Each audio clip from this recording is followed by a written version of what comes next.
But at the same time, it's also really interesting when patients come up to the podium or anonymously ask their questions, or sometimes just come up and talk about an experience they've had. I think what we think matters, again and again, it's humbling to be in the clinic. What we think matters isn't always what really matters to patients. And so a lot of times, there's issues, as I talked about previously, these are outpatient medications and the long-term financial burden and toxicity of these.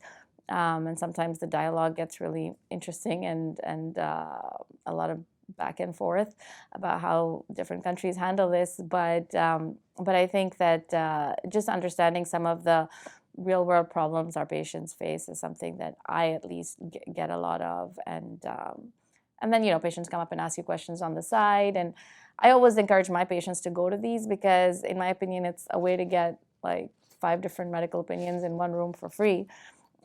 So I try and push my patients. And sometimes it's a little challenging because, as I stated earlier, a lot of our patients are minorities and they don't have access to the resources. And sometimes for them, getting to a faraway suburb is a big deal.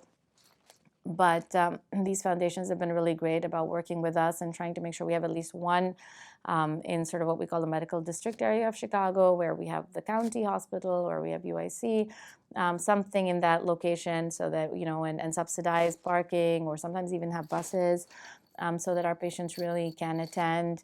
And importantly, they've started a lot of these organizations are moving toward having sessions in Spanish so that our patients know about, research and clinical trials from someone who's a native speaker of the language, which is always a lot, I think, more illuminating for them than having the intermediary of a translator when they're looking at a consent.